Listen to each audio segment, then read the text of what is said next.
Namaste. Namaste. The God in me greets the God in you. I never saw myself much as a person that, quote, sees the future or predicts things or anything like that. I had enough troubles in a life without worrying about that. And that changed on March 1st, 2007, when Martha and I were at a group that we had been invited to join 3 years before by a friend of ours, Marshall Thurber, a group called the Positive Deviant Network, which was composed, he said, of out-of-the-box thinkers. We gathered 4 times a year, and we met. On that day, I presented a 148-page paper to that group called Time of the Vulture, How to Survive the Crisis and Prosper in the Process. I predicted an economic collapse was about to happen, a collapse that was going to reshape the world, a collapse that was going to change everybody's lives. The reception to my presentation was not pleasant. I don't know what I was expecting. Getting up and telling a bunch of, some of them were very wealthy people, that it was going to change on them in a very fundamental way. But my comeuppance was sharp and quick. The next day at that conference, there was a group call with Dr. Philip Tetlock that Marshall had arranged. Dr. Tetlock was a professor at the University of California, Berkeley, then teaching at Columbia. And he had written a book called Expert Political Judgment. And he was a political scientist. And probably 20 years before, he had set a very curious experiment in motion. Being a professor with academic credentials, he had sent out a questionnaire to a number of other academicians or people of note. And this is when the Cold War was rolling between the United States on one hand and the United Soviet Republic on the other, Socialist Republic on the other. And he asked these people to fill it out, sign their name, their position, and his question was this: how do you think this Cold War is going to resolve itself? Well, everybody had an opinion. We all have opinions, and especially the experts, those who were at universities, those who were involved in the field of politics, and they wrote their prediction of how it was going to resolve itself. Well, he kept these papers, and in 1991, when the Soviet Union collapsed, he went through these papers to see who was right and who was wrong. And as a result of that very extraordinary and curious experiment, he wrote a book called Expert Political Judgment. And that book talked about who was right, who was wrong. And Dr. Tetlock found out that the more expert a position you held in the eyes of the media and the world, the greater the chances of you being wrong. He also just said that there were 2 groups of people when he looked at the data, and he called them hedgehogs and foxes. All right? The hedgehogs were conservative. They stayed in the middle. They clumped, and they watched changes as it happened. All right? The little foxes moved around very quickly, saw things that were going to happen before they happened. Whereas the hedgehogs stayed in the tried and true right up to the moment they had happened. And Dr. Tetlock discovered that those who scored the highest were a combination of the hedgehog and the fox. Marshall had us the day before take a test, Dr. Philip Tetlock's test on predictive capacity. That day,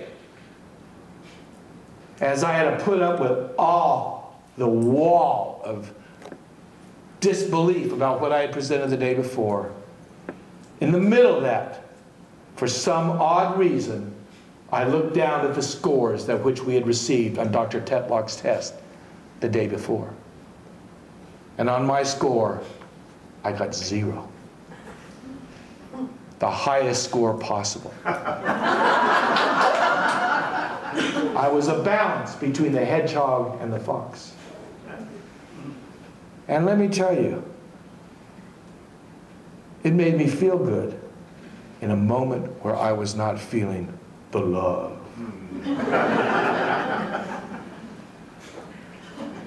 2 years later,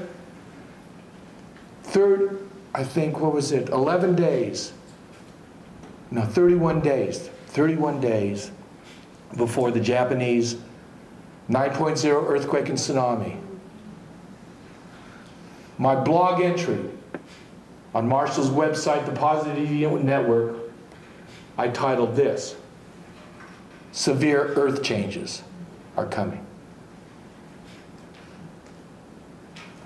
And today, as we are here at the Temple of Universality, as September 2012 just begins, the title of my talk is "Big Changes Are Coming." These changes are so big, they are not confined to the economic world, which I usually address in my daily news updates, though they are going to shake them to the core in the coming days. It is about something bigger. It is about how we view life itself. Religion has been described as man's path to God. The truth has been described God's path to man. And I've remarked that about religion, our very core beliefs that we hold about truth, God, ourselves, and the universe, there is one primary factor that determines, generally, what truths you hold about these factors. And that one factor is summed up in the phrase, location, location, location. If you were born in the Middle East, the chances are you are a Muslim.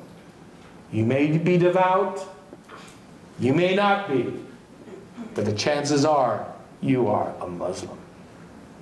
If you were born in the South of the United States, the chances are you're a fundamentalist Christian. You may be devout, you may not, but the chances are you are a fundamentalist Christian.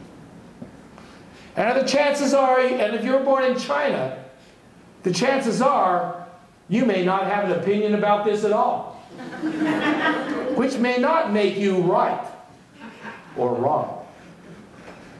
But the Chinese have no creation myth. Isn't that curious? The greatest percentage of people on this face of the earth have no creation myth. They do have a metaphysical story about it. The I Ching, the yin and yang, the male and the female.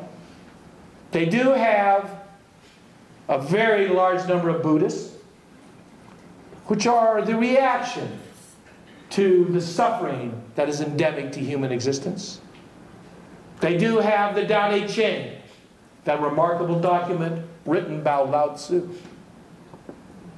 who is so fed up with humanity that he decided to leave.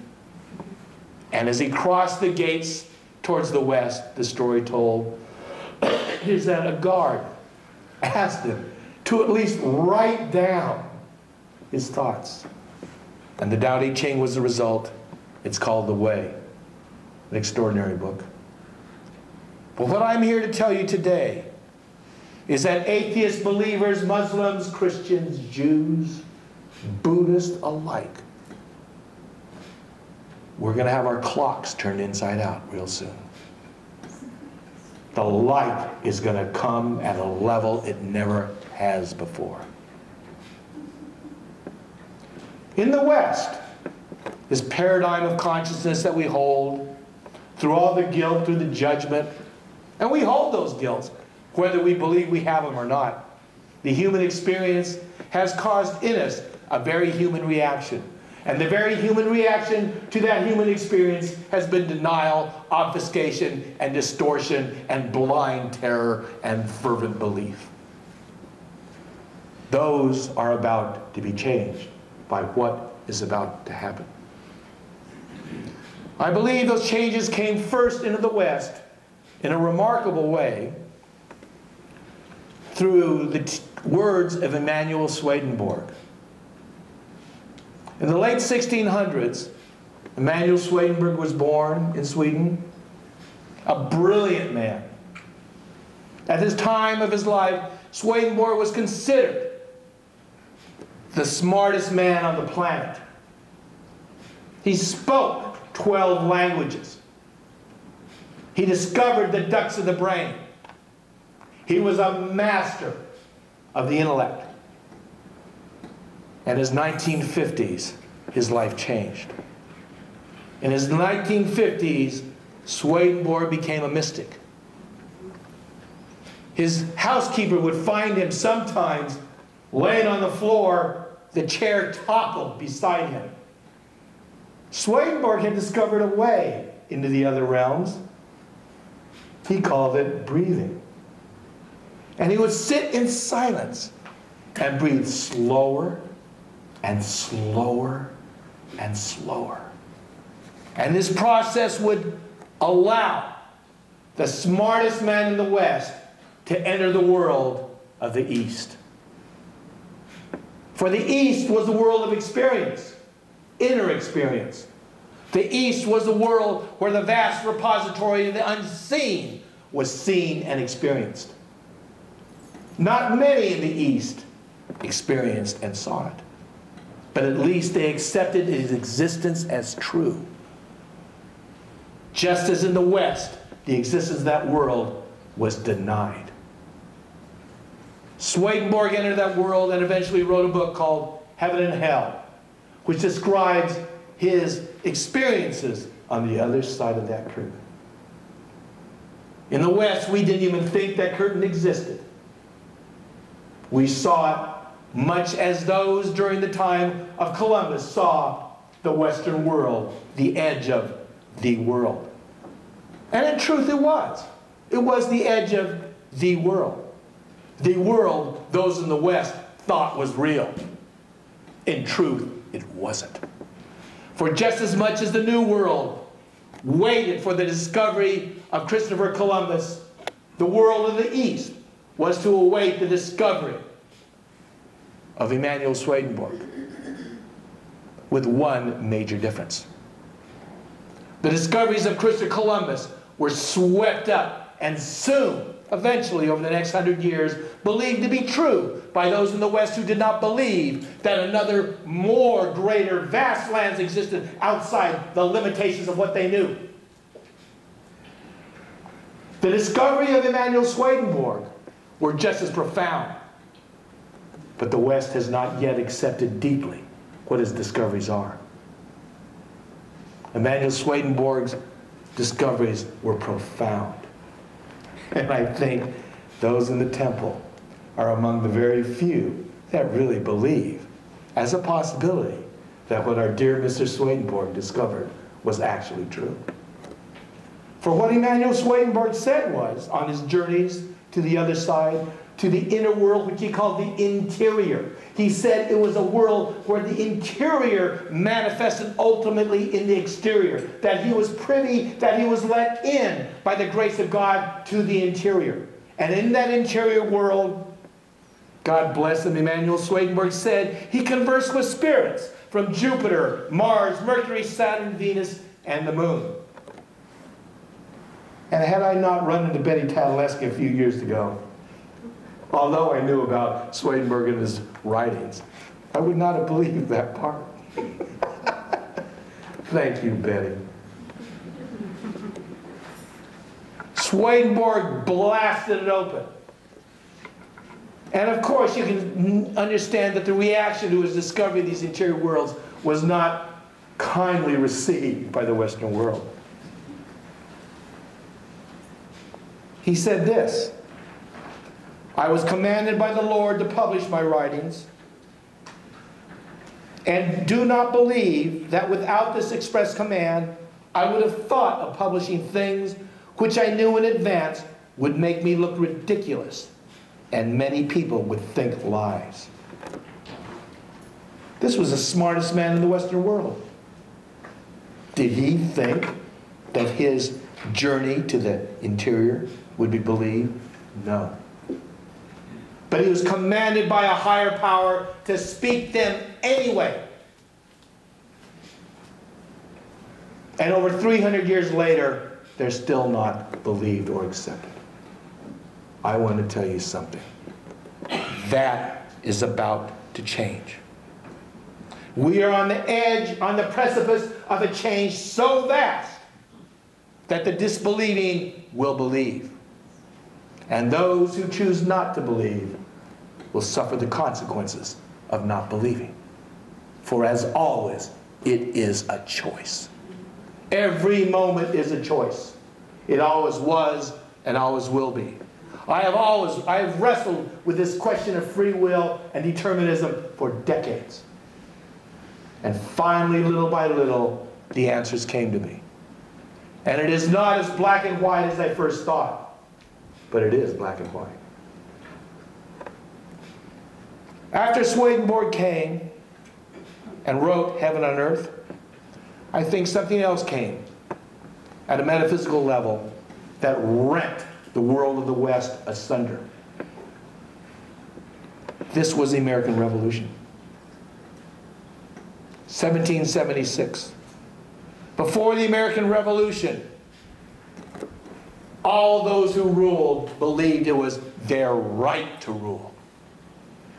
It was the God-given right of the top to tell the rest what to do, to treat them like chattel, that whatever privileges and rights they enjoyed were by the granting of those rights by those who ruled.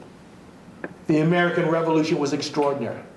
It said every person was granted the right to pursue life, liberty, and the pursuit of justice.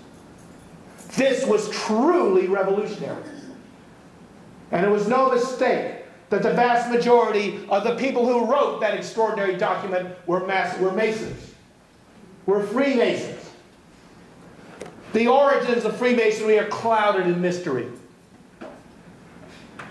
I had discovered it years before that the Masonic order is a secret order. Why are the Masons a secret order? Because the times in which they were originated were times called the Dark Ages,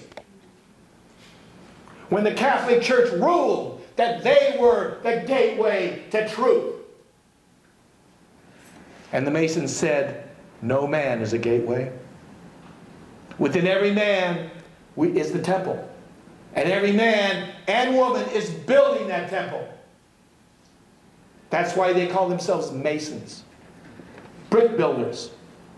This was truly revolutionary in those times. It is truly revolutionary now.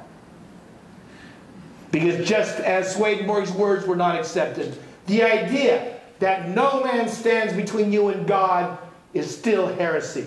And if it is not heresy, humanity is beset with those who would stand between the humanity and God and tell you how narrow that doorway is.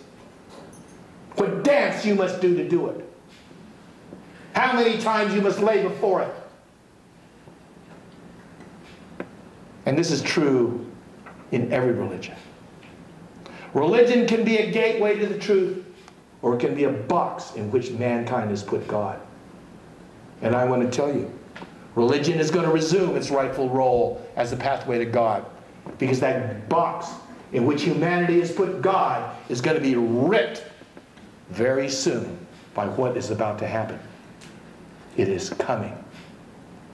In America, after the American Revolution, something else happened. It was small. Not many took note of it, but it was significant. It was the movement now known as the Transcendentalists. Ralph Waldo Emerson wrote an essay called nature.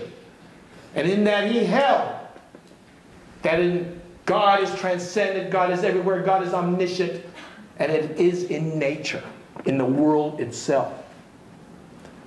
The experience of physicality was so painful.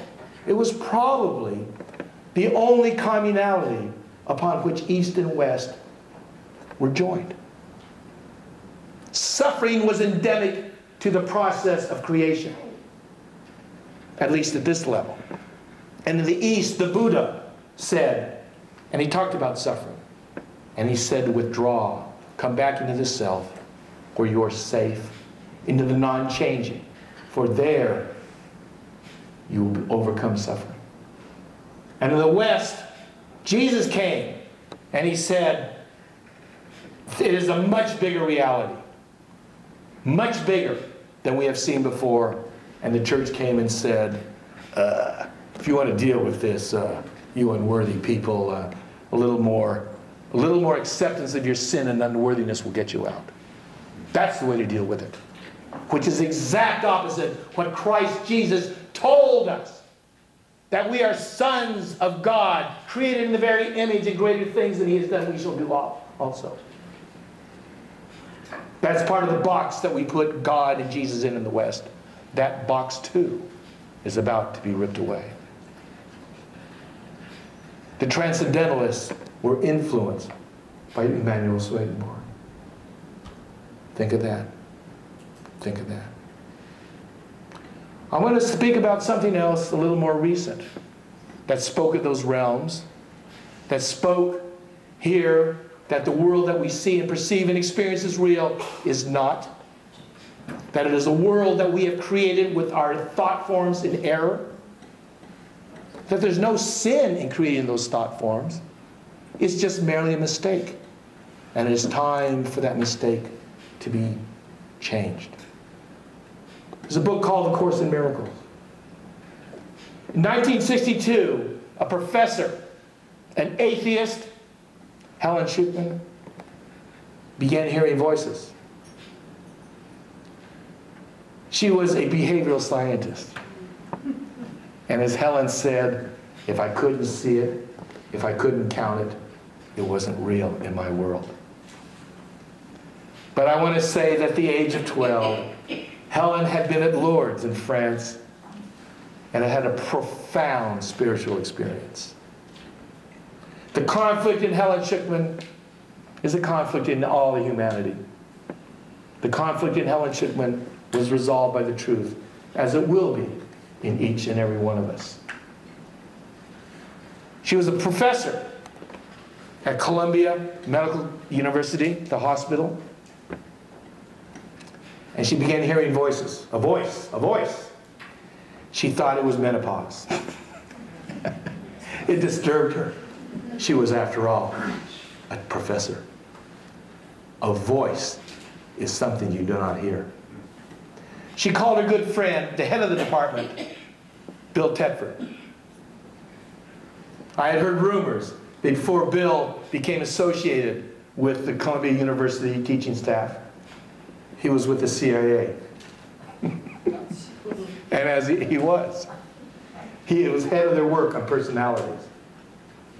But just as much as Helen's world of physicality and counting, the physical world was going to be changed, Bill Tedford's world was going to be upended too, as all our worlds are about to be upended.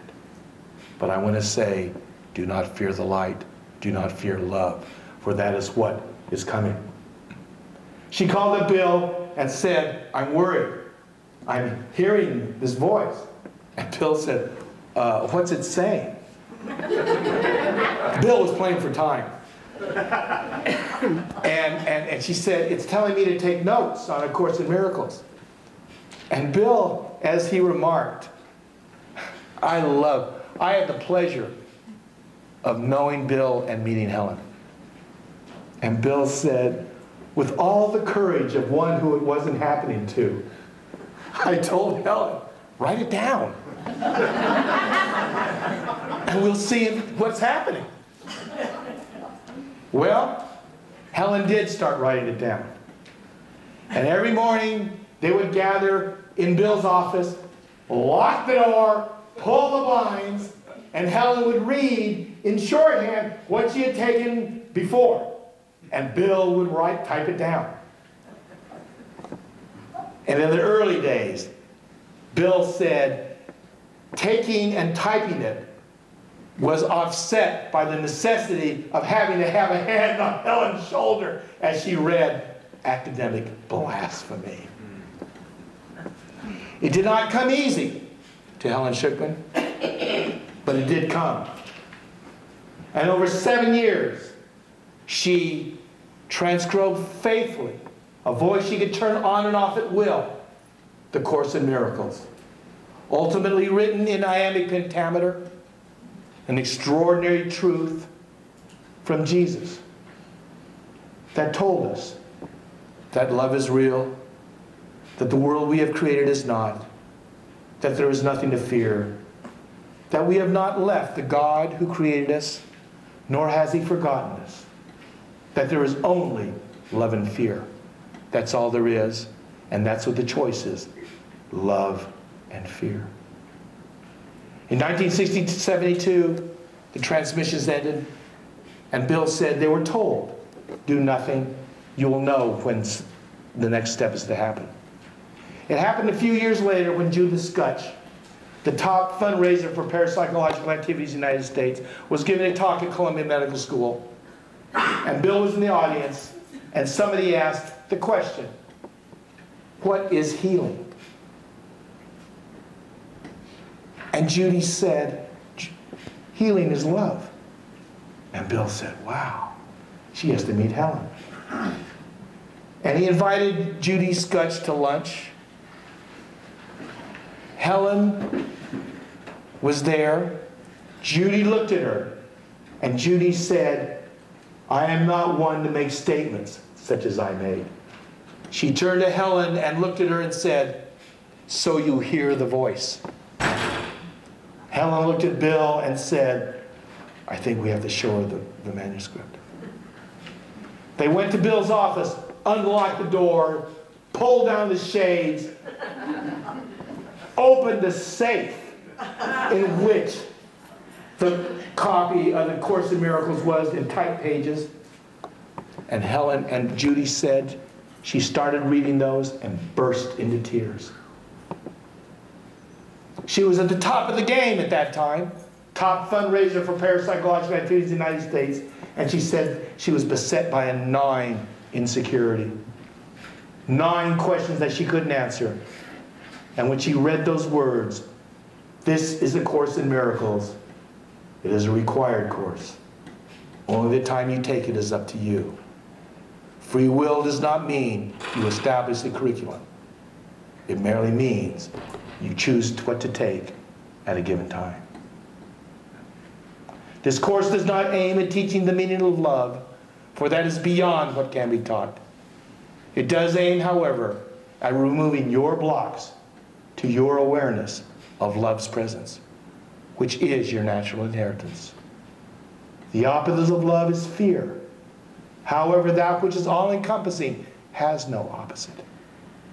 Herein lies the peace of God. That which is real can never be threatened, and that which is unreal does not exist. And thus the Course in Miracles was born. My friend Marshall Thurber, who started the Positive Deviant Network, was to give the Foundation for Inner Peace the money they needed to publish its first edition. They brought that edition to Marshall's office, his real estate office, whereupon I was introduced to that extraordinary book. That book is a part of a greater process. That book itself says, we are going to meet those who we had promised to meet here at this time, to usher in this age. It is ordained. It is set. It is happening. And those are what is going to happen here. Those are the changes that are now facing us in September 2012. I ran across recently a quote by Robert Kennedy. And I wrote it down because of what he said. I want to read it to you now. I think it has relevance to the subject we're talking about.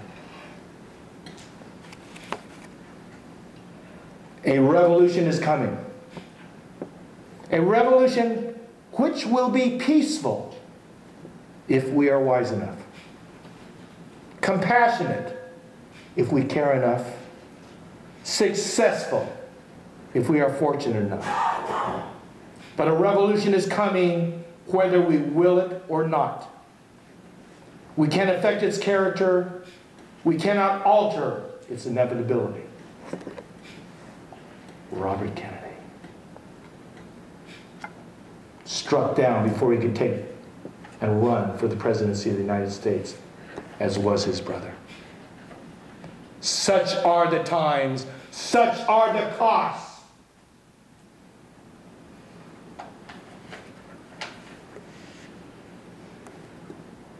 I ask you, as these changes happen, to keep your hearts open, to face it with courage, because only love and courage is going to take you through what is about to happen. Love, courage, and the grace of God. We've always had the grace of God. Love and courage are a bit more problematical. But they are within us. And I would say that as these days are coming, and they are coming, courage, love, and the grace of God will get us through these days in good standing, in good stead, and with probably more extraordinary gifts than we can see or bargain for in this lifetime. To end this talk on change, I want to read something that Reverend Betty Tadaleski received on one of her extraordinary messages. This from her teacher, Zozar, the pyramids of Egypt. He spoke about years ago what was going to happen, what we were going to confront. And today in September 2012, those days are upon us. I want to read you what Zozar told Betty years ago as she went through the Middle East.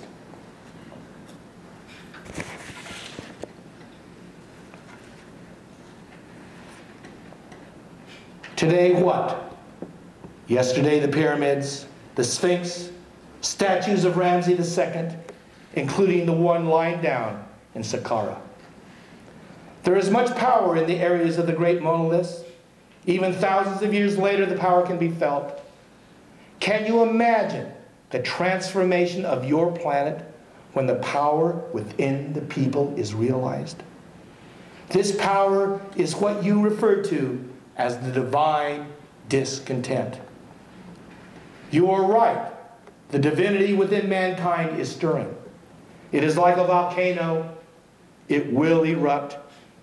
It is erupting now. Tremendous changes will come about. Some you will call good, some you will call bad. It is up to the people, those who are tolerant of their fellow human beings, what you call love, are capable of great accomplishments.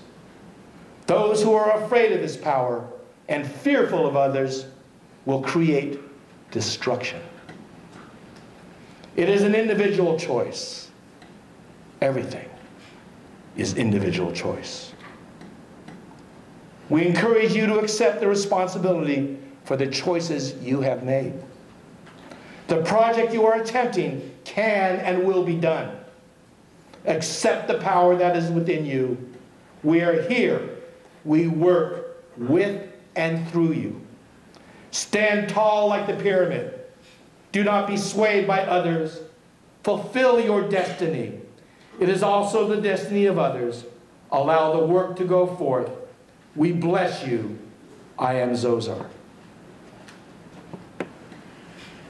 You are capable of great accomplishments. Namaste. The God of the universe.